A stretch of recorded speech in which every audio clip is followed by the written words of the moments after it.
Amados irmãos, graça e paz. Que Deus abençoe você, abençoe sua família. Gostaria de convidar a que você abrisse a sua Bíblia em 1 Coríntios, no capítulo 11, versículos 28 até 31. Nós temos feito uma espécie de discurso bíblico e teológico acerca da ceia do Senhor ao longo do tempo, verificando teologicamente, biblicamente, alguns dos importantes momentos desse rito que hoje nós participamos. E particularmente nós entendemos que a ceia do Senhor, por quanto tema, é suficiente para a pregação no dia em que ela é executada. E o texto diz assim: examine-se o homem a si mesmo, e então coma do pão e beba do cálice, pois quem come e bebe sem discernir o corpo do Senhor, come e bebe para sua própria condenação. Por isso, há entre vocês muitos fracos e doentes, e vários já dormiram.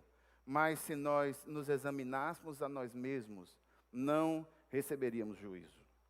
Baixe sua cabeça por um instante. Pai, nós lemos essa porção da Tua palavra lida e te pedimos, Deus, no nome de Jesus, que o Senhor nos ajude e que nós possamos ser iluminados pelo Teu Santo Espírito e que nós possamos tomar decisões acertadas em nossa vida, que nós possamos glorificar mais o Teu nome, estar mais próximo de Ti.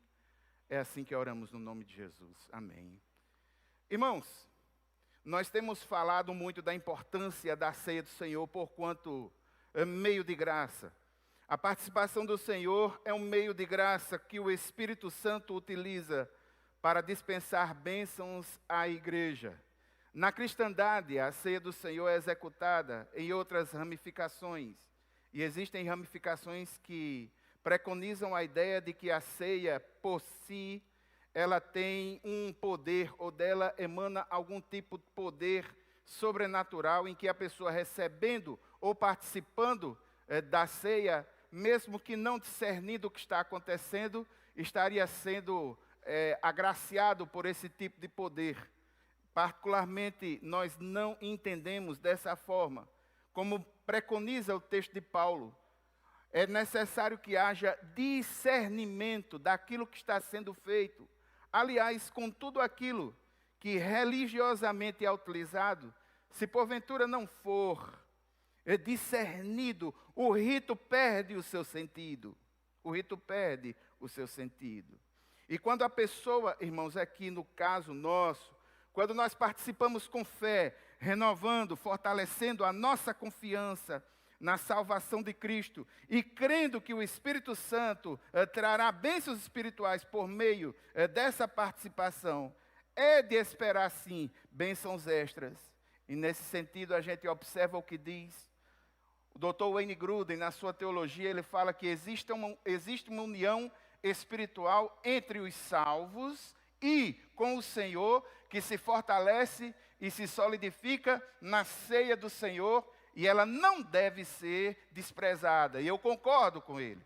A ceia do Senhor é um momento muito importante, precisa ser discernido por nós, precisa ocupar nas nossas mentes, nos nossos corações, um espaço especial, e esse momento é um momento muito especial. No livro de Mateus, no capítulo 26, no versículo 26, o texto lá diz, Mateus 26 é um texto que Jesus fala, nós vamos estar falando posteriormente sobre ele, mas a ideia é que quando obedecemos ao mandamento de Jesus, tomai e comei, Mateus 26, 26, e executamos a ação física de comer e beber à mesa do Senhor, essa ação física retrata uma correspondente nutrição espiritual. Nutrição da nossa alma que ocorre quando nós participamos com obediência e com fé. Obediência, fé, solenidade, honra, respeito, reverência, discernimento. Tudo isso deve marcar esse momento. É por isso que eu afirmo e defendo o tema da ceia por si só é mais do que suficiente a que falemos. E nesse sentido, há alguns anos atrás, estudando a palavra, eu percebi que ao longo da história, e observando todos os textos bíblicos que remontam a esse momento, eu pude ver que existem alguns momentos importantes em que cada momento há uma espécie de acréscimo, releitura, ou algum aspecto desse rito é revisto, é reorientado. A começar, irmãos, no primeiro momento, o que é que origina esse rito? O que é que origina a ceia do Senhor? No livro de Êxodo, no capítulo 12, dos versículos 24 a 28, se você quiser marcar na sua Bíblia para ler posteriormente, pode marcar. Aí é a Gênese, o início. Qual é o contexto? É o grande livramento que o Senhor dá, livrando o seu povo do Egito. E isso ocorre num palco onde tem o ápice. Qual é o ápice dessa história? O ápice dessa história está justamente no confronto entre o Deus Todo-Poderoso, que já havia dito a Moisés quem ele era, no livro de Êxodo, no capítulo 3, versículo 14, o próprio Senhor diz a Moisés: eu sou o que sou. Sou eu quem te envio. E é esse Deus que entra em confronto com as divindades egípcias. E todas as pragas estariam ligadas a uma divindade egípcia, que o Senhor coloca por terra. E por último, o próprio faraó, que era adorado como um Deus. A teologia de Êxodo nos mostra que ele não é um Deus, mas sim um homem normal e natural, como qualquer um de nós. Tanto é que uma das coisas que ocorre no livro de Êxodo, e que muitas pessoas têm dúvida e ficam assim meio cabreiro, né? É porque, pastor, por que é que em um determinado momento Deus toca no coração, aí endurece o coração do faraó, e depois o faraó abre o coração de novo, aí depois endurece o coração do faraó, e depois abre esse coração de novo, ele toma uma decisão, aí depois volta a tomar, e vai, fica essa espécie de gangorra, esse ioiô de decisão. Irmãos, na realidade o que está querendo se mostrar ali, é que faraó é um Deus falso, e que Jeová é o Deus verdadeiro, e para provar isso, o próprio Senhor toca no coração do Deus falso, e diz: olha aqui, ó como ele é falso, eu vou tocar, ó, ele vai fazer o que eu quero. Aí tu vai lá e cura. Por quê, irmãos? Porque ele é falso, o verdadeiro é o Senhor Deus dos exércitos. Ele é que é o verdadeiro. E o que é que nós temos nesse momento? Nós temos que, ali antes da saída do povo de Deus da terra do Egito, no ápice desse enredo, que é justamente a morte dos primogênitos, é celebrada ali uma espécie de refeição memorial significativa, em que um cordeiro, ele deveria ser morto, e esse cordeiro tem características próprias. E essa ceia tem um rito específico. Se a família pudesse consumir todo o cordeiro, ótimo. Se ela não tivesse condições de consumir o cordeiro completamente, uma outra família poderia ser agregada. Haviam outros elementos, como o pão sem fermento, que é a ideia da rapidez da saída do Egito, e a ideia da ausência de pecado. E havia as ervas amargas, que simbolizavam a vivência que o povo de Deus havia tido ali no Egito. Tem todo um contexto, e era uma refeição, no mínimo, engraçada, porque a ideia, e o texto nos mostra, que era executada pelo pai de família, e eles se vestiam como quem fosse ir viajar rapidamente. E essa refeição, ela era comida nas pressas. E reunia-se a família, sobretudo os menores, reunia todo mundo em torno daquela refeição de Páscoa. E aquele cordeiro que havia sido morto e que deveria ser totalmente consumido, nenhum de seus ossos deveria ser quebrado. O sangue daquele cordeiro havia sido aspergido, colocado nos umbrais de cada uma das casas do povo hebreu. E quando o anjo da morte passasse, que visse aquele sangue nos umbrais, ele passaria por cima. E essa ceia, ela tem como inspiração isso, a Páscoa, é uma ceia de Páscoa. O anjo passa por cima, a morte passa por cima, atingindo aquele que não está marcado com o sangue do cordeiro. A ideia é essa. Só que essa refeição, ela é uma refeição engraçada, quase que teatral, porque todos os que participam dela deveriam participar como quem tivesse com pressa para ir embora. Então era alguma coisa do tipo, o pai de família pegando os elementos. Vai menino, come menino, olha aqui o pão, aqui, pega aqui o pedaço do carneiro, vai ligeiro, vai, come, vai, ligeiro. Aí depois que terminava todo esse processo da ceia, isso trazia à memória um porquê. Papai, por que a gente faz isso? Por que a gente come isso desse jeito? Por que está envolvido? O que é isso, papai? E o pai, nesse momento, ele explicava aos filhos o grande livramento que o Senhor havia operado de forma poderosa, revelando a sua face e retirando eles do Egito. E o Antigo Testamento, com certeza, é o Deus que tira o seu povo do Egito e coloca a caminho da terra prometida. Essa é a gênese, esse é o início desse rito que hoje nós participamos. Essa celebração lá naquele momento nos aponta para alguns vértices muito interessantes. É uma celebração de esperança, porque eles já estão celebrando a expectativa de uma vitória. É a celebração familiar, envolve a família. É uma celebração geracional. Gerações antigas informam as gerações mais novas sobre o ser e o poder do Deus Todo-Poderoso.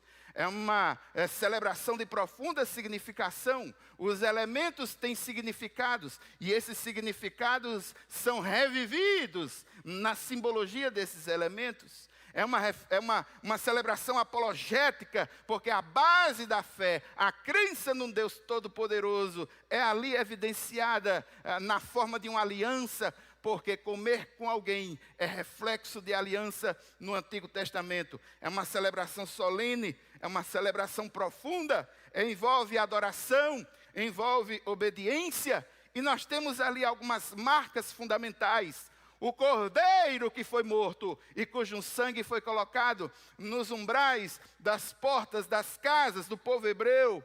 Essas coisas simbolizam muito, e em Cristo Jesus recebe uma iluminação toda especial. Posteriormente, Jesus vai pegar essa ceia e vai ressignificar nele.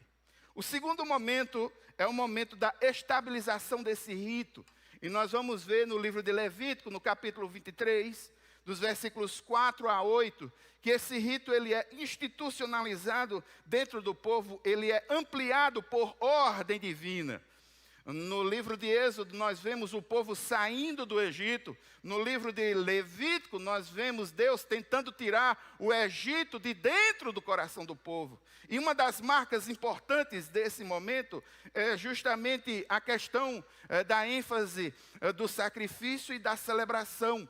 Se você prestar atenção bem direitinho, você vai lembrar, você sabe mais do que eu.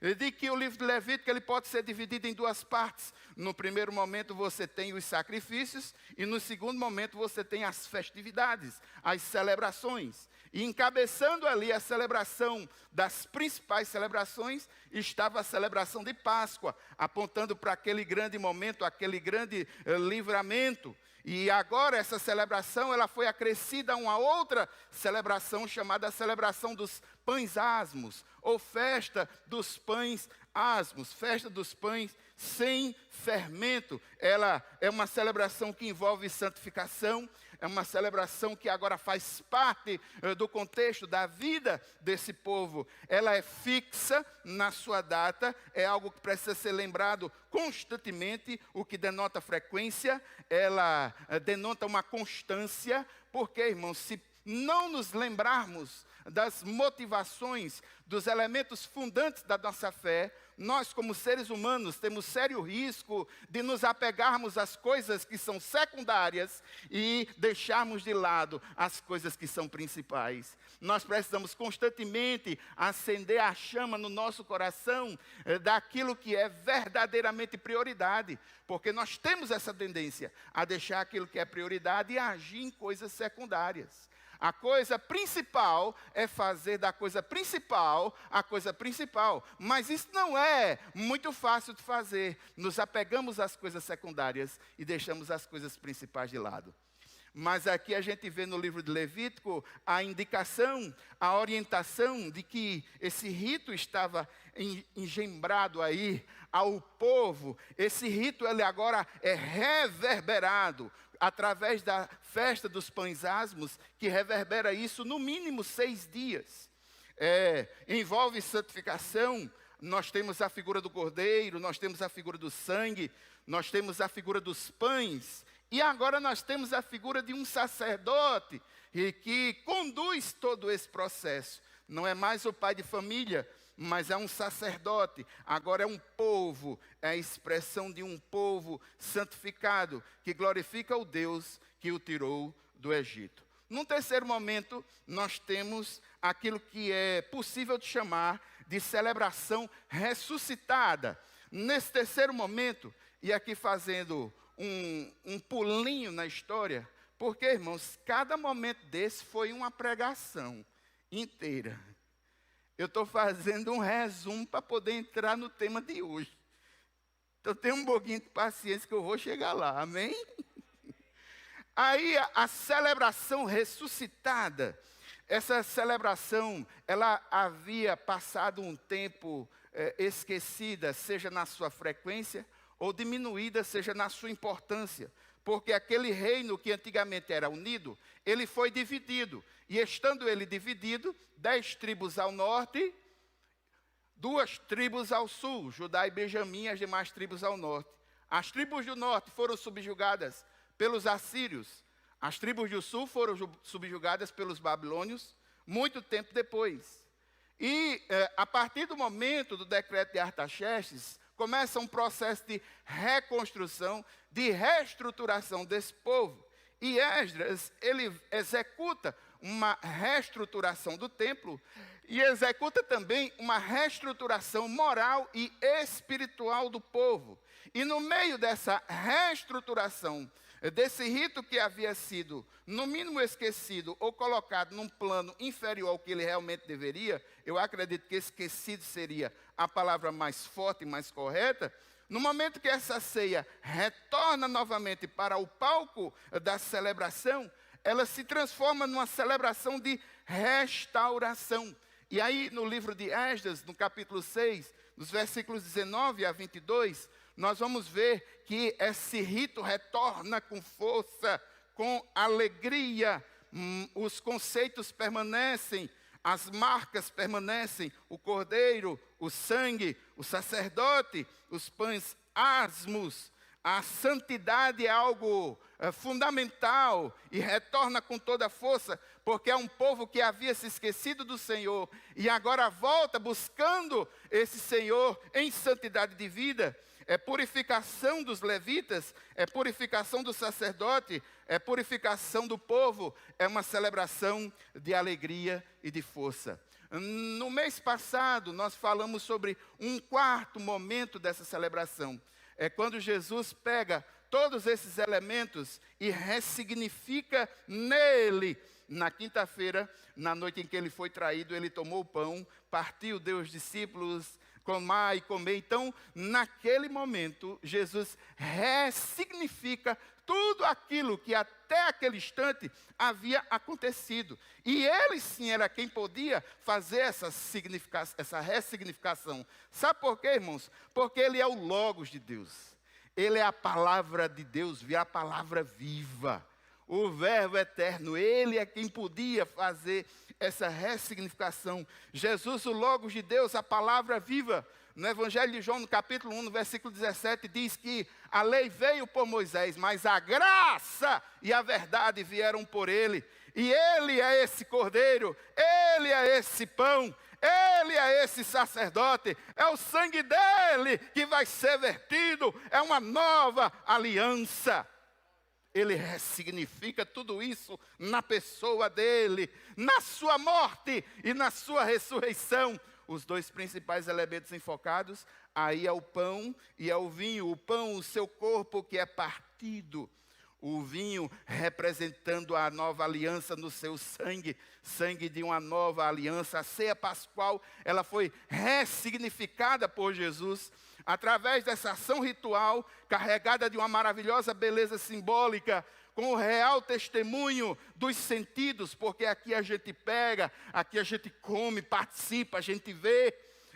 É algo fantástico, é um treinamento quase que experiencial. Deus aqui nos comunica vida espiritual, nos fortalece a fé. Certamente é uma celebração de alegria e de força para as nossas almas. É o nome do Senhor que está sendo glorificado. O Senhor que morreu, mas ressuscitou, venceu a morte. A cada celebração, nós somos instigados a nos lembrar de cada momento da maravilhosa salvação que o Senhor Jesus nos dá. Desde o anúncio do seu nascimento até a efetivação da sua morte. É algo que deveria soar para nós como algo surpreendente, impactante. Existe aqui uma dinâmica psicológica, espiritual desse fortíssimo rito. E foi enfrentado por Jesus e por ele ensinado aos discípulos. É impactante, irmãos. Até hoje, quando a gente participa disso, tomam e comam, isso é o meu corpo, isso é o Deus eterno que encarnou, é o Deus encarnado em intimidade visceral com cada um de nós, os seus discípulos, a sua igreja. É promessa cumprida, é profecia consolidada, é aliança, é nova aliança, é esperança, é fé, é amor, é a concretude da salvação, é Deus conosco sempre, é a ceia do Senhor. Agora, irmãos, nós vamos para um crítico momento. Gostaria que você abrisse a sua Bíblia aí, no livro de 1 Coríntios, no capítulo 11, a partir do versículo 23. E o texto diz o seguinte: porque eu recebi do Senhor o que também lhes entreguei. Que o Senhor Jesus, na noite em que foi traído, ele pegou um pão. E tendo dado graças, o partiu e disse: este é o meu corpo, que é dado por vocês. Façam isto em memória de mim. Do mesmo modo, depois da ceia, pegou também o cálice, dizendo: este cálice é a nova aliança no meu sangue. Façam isto todas as vezes que o beberem em memória de mim. Porque todas as vezes que comerem este pão e beberem o cálice, vocês anunciam a morte do Senhor até que ele venha. Olhe para mim um instantinho. Irmãos, qual é o contexto que nós estamos vivendo agora? O contexto da ceia do Senhor, celebrada por Paulo, junto à igreja aos Coríntios.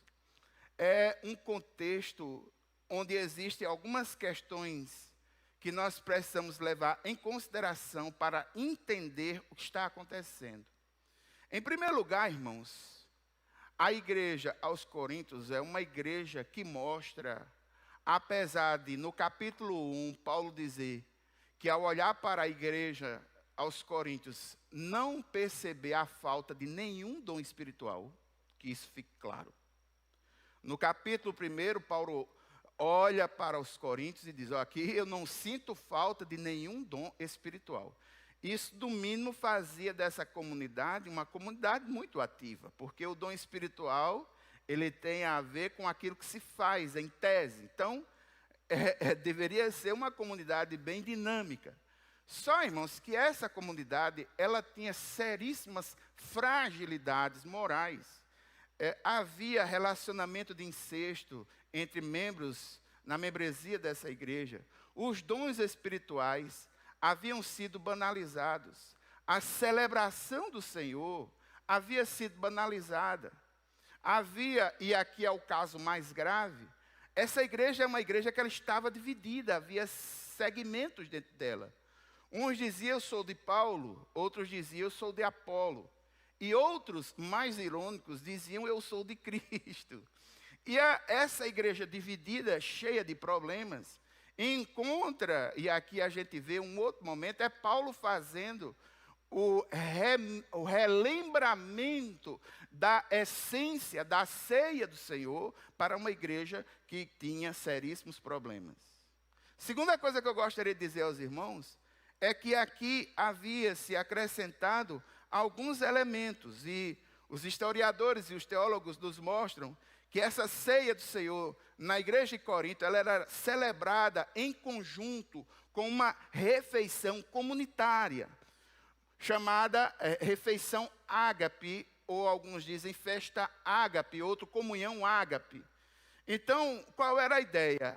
É uma refeição comunitária onde todos participavam em espírito de amor e de comunhão, uma refeição em comum, junto, todo mundo junto numa refeição, participando. E no final dessa refeição ágape, os irmãos aproveitavam esse momento e celebravam, se lembravam e celebravam do Senhor e da sua aliança, através do pão e através do vinho, que são os dois elementos mais proeminentes e que eles se sustentam ao longo desse discurso até agora.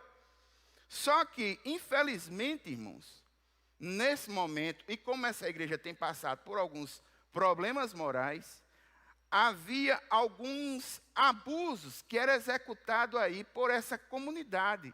E Paulo, quando está falando sobre a ceia do Senhor, ele está, de uma certa forma, regrando essa igreja para que ela preste atenção àquilo que é a essência desse momento. Preste atenção. Você está com sua Bíblia aberta? Gostaria que você retornasse um pouquinho aí.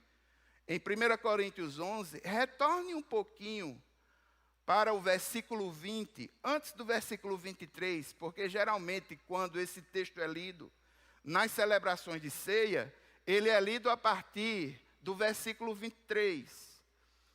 Mas alguns versículos anteriores nos mostram qual era o contexto em que isso estava acontecendo. Veja o versículo 20. Quando vocês se reúnem, não é para comer a ceia do Senhor, porque cada um come sua própria ceia sem esperar os outros. Assim, enquanto um fica com fome, outro se embriaga. Olha só a situação que estava, oriunda da festa ágape.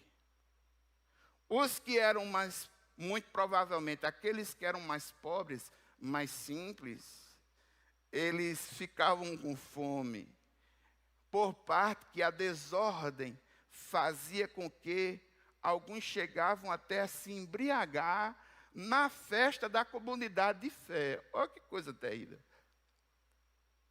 E é nesse contexto que Paulo está falando. Veja só o versículo 21. Porque cada um come a sua própria ceia sem esperar pelos outros. Havia um egoísmo no coração daqueles que participavam, em querer garantir logo a sua boiazinha. Eu quero que o irmão se arrebente. Ele vai ficar com fome mesmo. Olha só o contexto. Versículo 22. Será que vocês não têm casa onde comer ou beber? Ou desprezam a igreja de Deus e humilham os que nada têm? A ideia que o texto traz é que os que estavam passando fome eram os mais humildes, aqueles que com humildade chegavam por ali, pelo cantinho, não se apresentavam, enquanto aqueles que tinham mais condições, aqueles que tinham mais poder, aqueles que estavam cheios de seu egoísmo no coração, chegavam, se apossavam de tudo, ao ponto de ficarem até embriagados. Que direi? Eu os elogiarei por isso? Finalzinho do versículo 22, Paulo diz, certamente que não. Eu não vou elogiar. Aí Paulo começa a regrar essa igreja. Em primeiro lugar, Paulo afirma a sua autoridade apostolar. E pode prestar atenção. Versículo 23, ele diz assim, eu recebi do Senhor. Preste atenção ao que eu estou dizendo a você. Eu não recebi de Tertuliano, eu não recebi de Cipriano de Cartago, eu não recebi de ninguém, eu recebi do Senhor. Eu recebi do Senhor e eu vou entregar a você. Paulo afirma a sua autoridade. E aqui Paulo afirma a importância espiritual desse momento, falando de quem, irmãos? Falando de Jesus, que ele fala e qualifica o Senhor na sua posição real. O texto diz, porque eu recebi do Senhor o que também lhes entreguei, que o Senhor Jesus. Então ele puxa para a essência da ceia. A essência da ceia, irmãos, é o Senhor Jesus. A essência da ceia é o Senhor Jesus. A ressignificação que ele fez dos elementos na vida dele. Paulo situa os irmãos num contexto teológico fundamental, que é a obra de Cristo na vida deles. Um corpo que foi dado em função do pecado deles. Uma aliança que foi feita para trazer liberdade, remissão dos pecados. O que é que está em jogo? O que é que está em jogo? Irmãos, o que está em jogo aí é a glória de Deus. É a memória, a celebração do Senhor Jesus. A nova aliança. Não existe mais a necessidade de cordeiros, nem de sacerdotes. Ele foi o último, um sacerdote eterno. O Cordeiro de Deus que tira o pecado do mundo, do sacrifício executado de uma vez por todas, não precisa mais. É celebração apologética, é defesa de fé, é proclamação. Veja o versículo final ali. Porque todas as vezes que comerem esse pão e beberem o cálice, vocês anunciam a morte do Senhor. Quando nós nos reunimos, nós nos lembramos da morte do Senhor. Essa morte foi por mim, essa morte foi por você, essa morte foi por cada um de nós. Mas esse Senhor que morreu, Ele um dia virá, porque Ele ressuscitou, Ele venceu essa morte, e Ele vai consolidar o reinado do Pai. E aqueles que discernem esse momento sabem disso. É isso que Paulo está chamando a atenção dos nossos irmãos coríntios. Coríntios e o corintiano é outra coisa. Aí veja, irmãos, Paulo começa a reorientar o povo, trazendo orientações. Veja o que é que o texto diz. Por isso, aquele que comeu o pão ou bebeu o cálice do Senhor indignamente, será réu do corpo e do sangue do Senhor. Cada um examine a si mesmo e, assim, coma do pão e beba do cálice. Pois quem come e bebe sem discernir o corpo, come e bebe juízo para si. É esse o contexto. Paulo está chamando a essência e pedindo a que esses irmãos reflitam sobre seus comportamentos, sobre suas atitudes. Paulo trata da conduta vergonhosa e irreverente que caracterizava a reunião dos coríntios. Eles eram culpados de participar da ceia do Senhor com um comportamento descuidado, irreverente, e eu vou além, eu posso dizer até mesmo profano. Aí você diz, eita pastor, pegou pesado. Profano? Sim, profano. Sabe por quê? Porque a cidade, no caso Coríntios, sabe-se que havia templos de prostituição cultural, e que o culto orgiástico, de prostituição cultural, em que as divindades do panteão, ou grego ou romano, que em tese eram a mesma coisa, só mudavam algumas nomenclaturas para um povo ou para outro. Então, esse povo adorava seus deuses com orgias. Então, era algo muito natural, não obstante a utilização de uma sexualidade irresponsável para se cultuar a essas divindades, como a bebedice, a glutonaria era utilizada para adorar a essas divindades pagãs. Então, muitas pessoas, e aqui eu digo e falo que é possível que muitos até tinham no seu sentimento, eita, agora liberou, é como os demais. Então vamos lá. Aí metia a cara, enquanto alguns passavam fome, coitado, muito provavelmente aqueles mais pobres, de menos influência na comunidade, os outros enchiam a cara e saíam embriagados, lembrando dos velhos tempos da prostituição cultural. Quem sabe? Eu não estava lá, isso aconteceu há muito tempo, mas é razoável se você observar a condição em que isso ocorre. Irmãos, Veja o versículo 28. O versículo 28 diz que cada um examine a si mesmo. É necessário, irmãos, fazer uma reflexão de vida neste momento. Uma reflexão que não estava acontecendo no povo de Corinto. A coisa tinha simplesmente se banalizado. O que é que tem hoje? Rapaz, hoje vamos tirar o busto da miséria. É festa ágape. Eita! Vamos lá. E o rito perdeu sua essência. O rito perdeu sua essência. Aí você pode olhar para mim e pode dizer, mas pastor, o nosso contexto não é um contexto assim, de fato. Mas nós perdemos a nossa essência em função de outras demandas. Nós perdemos a nossa essência a partir do momento que transformamos a celebração da ceia do Senhor como um rito qualquer do culto, sem discernimento nem reflexão de vida. A situação, no final, é a mesma. Nem os coríntios discernem, nem a igreja atual discerne. Os coríntios por uma vida talvez orgiástica. E nós, sabe por quê, irmãos?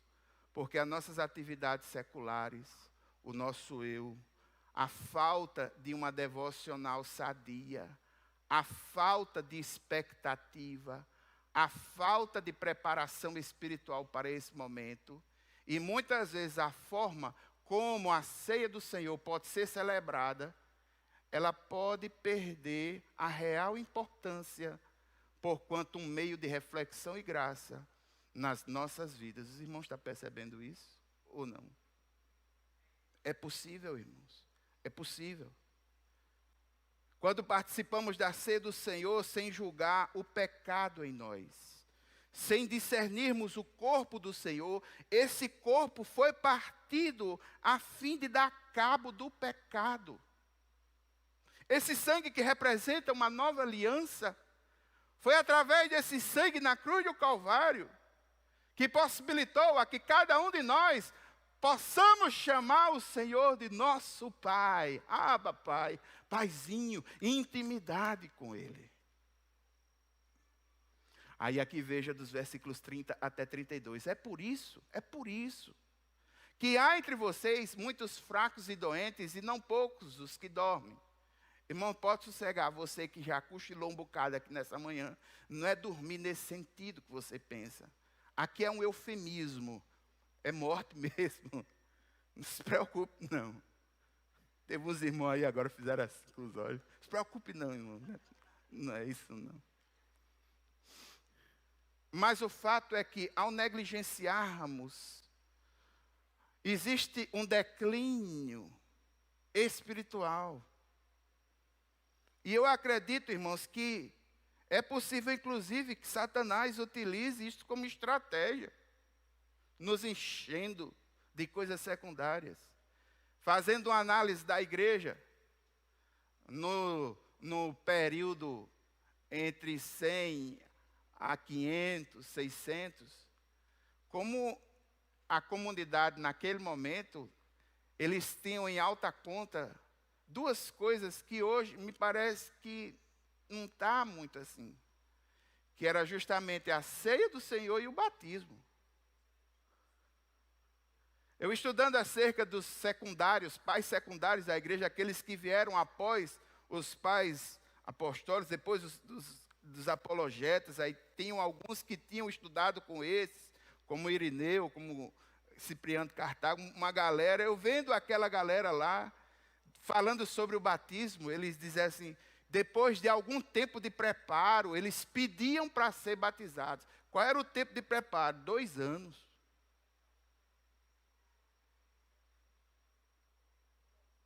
Quando eles assumiam um compromisso com o Senhor Jesus, o batismo tinha uma importância.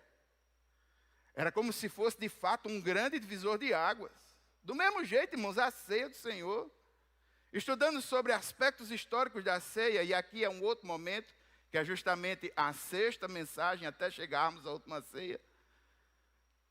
A preparação espiritual que a igreja passava em épocas antigas para esse momento, a semana de jejum e oração. Uma preparação espiritual, de uma reflexão profunda durante a semana. Tudo isso agora, irmãos, hoje é ceia. Se não houvesse a frequência, é possível que até alguns irmãos nem se lembrassem. Mas tem a frequência, está lá na planilha para a gente marcar o X quando chegar o dia. Então, a gente executa e ali se lembra. Tem consequências. Veja o que é que Paulo fala. Assim, meus irmãos, quando vocês se reúnem para comer, esperem uns pelos outros. Se alguém tem fome, que coma em casa, a fim de que vocês não se reúnam para juízo. Quanto às demais coisas, eu as ordenarei quando eu for aí. Paulo aqui fala das consequências. Paulo aqui fala de algumas atividades necessárias. É necessário reflexão. Nós precisamos nos julgar a nós mesmos para não sermos julgados. É melhor ser repreendido pelo Senhor agora do que enfrentar castigos posteriores. E os versículos 33 e 34, Paulo restabelece a ordem. Irmãos, quando vocês se reunirem para comer, esperem uns pelos outros. Esperem uns pelos outros, não só aí, mas também esperem uns pelos outros. Aqueles que são mais pobres, que na ceia ágape também não comeram ali, esperem. Sejam mais unânimes, sejam mais corpo. Quais são as grandes verdades espirituais que nós encontramos nesse texto, irmãos? A importância desse momento. O que está envolvido aqui é a glória de Deus. O que está envolvido aqui é a glória de Jesus, o Senhor. O que é feito aqui é feito em memória dEle. Nós precisamos chegar a esse momento com uma atitude reverente. É proclamação de um Cristo que morreu, venceu a morte. Ele ressignificou a ceia nele, enquanto estava vivo. E é o Cristo que ressignifica a vida de cada um daqueles que o buscam com atitude de fé em seus corações. É uma atividade que precisa ser discernida. As marcas aqui são as marcas da comunidade. A marca da reverência. A marca da gratidão. Marcas que são necessárias. Marcas que devem nos fazer lembrar. Marcas como uma cicatriz. Eu tenho aqui uma cicatriz no meu braço, irmãos. Essa cicatriz no meu braço me mostra que quando eu era criança, eu tinha um gêniozinho bom. Uma empregada de lá de casa, na época,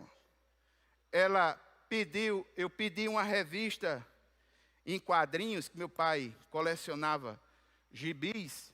Eu pedi uma revista, ela não deu, eu quebrei a porta de vidro. Criancinha pequena assim, bem inofensiva. Foi por isso, irmãos, que Jesus me achou cedo, porque se ele tivesse demorado, é possível que eu já tivesse morto, que outro caba do temperamento ruim. E eu tenho aqui no meu braço essa marca. Quando eu olho para ela, eu me lembro do que foi que aconteceu.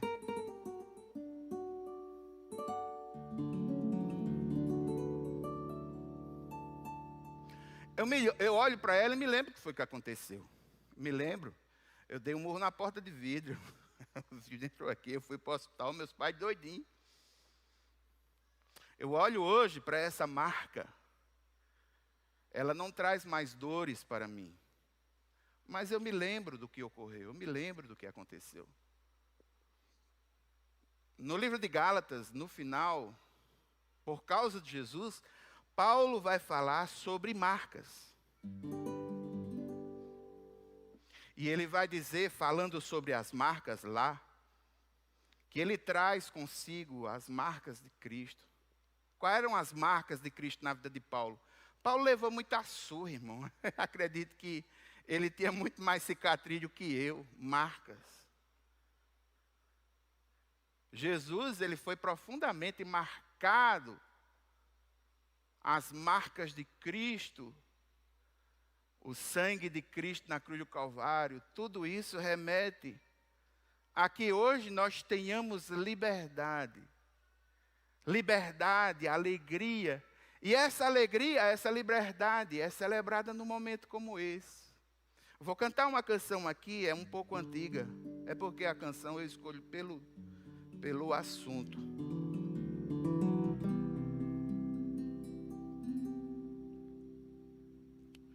Se você conhecer, cante comigo.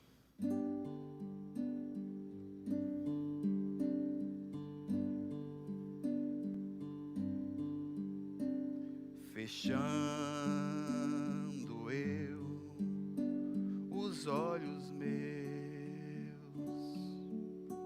eu posso ver Jesus na cruz. Seu sofrimento é demais e até difícil imaginar que alguém consiga aguentar sofrer assim. Prego nas mãos, prego nos pés, Jesus está sofrendo, e sabendo eu que tudo isso é por mim, eu não me controlo. Quando penso nisso eu choro. Ainda estou aqui. Pode cantar. Parado, olho para as suas mãos e lembro, mãos que um dia Ele estendeu para curar, mãos que um dia Ele estendeu para salvar. Mãos que um dia Ele estendeu, abençoar. Mãos que um dia Ele estendeu, para na vida outra vez. Agora são mãos feridas,